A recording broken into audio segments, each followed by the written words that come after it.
มาพี่น้อง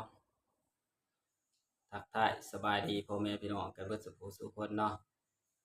ตอนนี้คำว่ากะอยู่ห้องคือเก่าเด้อพี่น้องเด้อมุมเก่ามุมเดิมเนาะพี่น้องเนาะนี่อยู่ห้องคือเก่า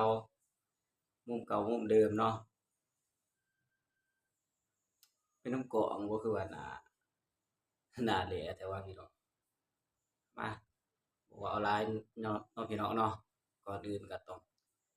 กราบสบายดีและสวัสดีเด้อพ่อแม่พี่น้องกันเบิดสุขสุขคนเนาะ บ่ว่าสิอยู่ฝั่งไทยฝั่งลาวหรือต่างประเทศก็ยินดีต้อนรับเข้าสู่ช่องคำหวาดชาแนลเด้อมาพบมาเจอกับคำหวาดมื้อนี้เนาะบ่มีหยังหลายเนาะพี่น้องเนาะอยู่ห้องคือเก่าเด้อมื้อนี้เนาะบ่ได้ไปไสเนาะก็มาทักทายพ่อแม่พี่น้องเบิดสุขสู่คนเนาะตอนนี้ช่องคำหวาดก็เริ่มมีคนเข้ามาทยอยกดติดตามเรื่อยๆเนาะพี่น้องเนาะ ฝากให้เด้อพี่น้องเด้อถ้าว่าผู้ใดบ่ทันติดตามเนาะกดติดตามให้ได้เด้อตอนนี้กำลังได้800กว่าเนาะสิเข้า900บ่สิถึงพันเด้อพี่น้องเด้อก็ฝากให้เด้อพี่น้องเด้อเป็นกำลังใจให้คำว่าเด้อเพราะว่าถ้าบ่มีพี่น้องเบิ่งคลิปกดติดตามช่องคำว่าก็บ่มีกำลังใจสิทำคลิปเนาะพี่น้องเนาะ ไปไสมาไสคำว่าก็สิถ่ายลงช่อง YouTube ให้พ่อแม่พี่น้องเขาเบิ่งเนาะสิไปทำบุญหรือว่าไปเที่ยวไปตลาดเนาะคำว่าก็สิถ่ายบรรยากาศให้พ่อแม่พี่น้องเขาเบิ่งเด้อฝากพ่อแม่พี่น้องเขาเนาะกดติดตามไว้กดกระดิ่งแจ้งเตือนไว้เนาะพี่น้องเนาะเพื่อคำว่าได้อัปเดตคลิปลงไปเนาะก็สิได้ดีขึ้นอยู่ในสอบของพ่อแม่พี่น้องเขาเนาะ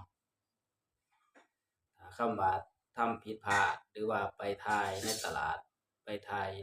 ในวัดพระบ่ชัดเจนเนาะพี่น้องเนาะก็ต้องขอโทษขออภัยพ่อแม่พี่น้องกันเบิดสุขสุขคนเนาะคำว่าก็พยายามทำให้ดีที่สุดเนาะพี่น้องเนาะคุมกล้องให้ดีที่สุดแต่กล้องมันก็อาจสิสั่นเนาะพี่น้องเนาะเพราะว่าเราย่างถ่ายบรรยากาศให้พ่อแม่พี่น้องเราเบิ่งเนาะภาพก็อาจสิบ่นิ่งหรือว่าภาพมั่วๆแหน่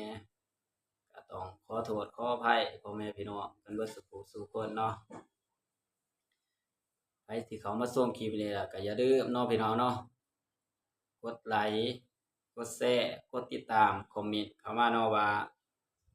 รับชมอยู่จังหวัดใดประเทศใดคำว่าก็สิเข้าไปอ่านไปตอบคอมเมนต์ของพ่อแม่พี่น้องเราเนาะถ้าว่าพ่อแม่พี่น้องเรากดไลค์หลายๆเนาะมันก็สิเพิ่มการมองเห็นขึ้นเนาะพี่น้องเนาะกดไลค์กดแชร์ กดคอมเมนต์เข้ามาเนาะคำบัดก็เข้าไปตอบคอมเมนต์ของพ่อแม่พี่น้องเขาเนาะถ้าว่าพ่อแม่พี่น้องเขาเมนต์เข้ามาเนาะแล้วก็กดไลค์ไว้เนาะเพื่อเปิดการมองเห็นของช่อง YouTube เด้อพี่น้องเด้อคลิปนี้ก็บ่มีหยังหลายเนาะก็มาทักทายมาขอบคุณพ่อแม่พี่น้องเฮาเบิดทุกผู้ทุกคนเนาะ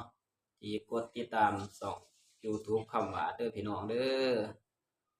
ถ้าไผยังบ่ทันได้กดติดตามเนาะก็ฝากในเด้อพี่น้องเด้อกดติดตามไว้เนาะเพื่อคำว่าได้ลงคลิปใหม่ๆให้พ่อแม่พี่น้องเฮาเบิ่งคำว่าก็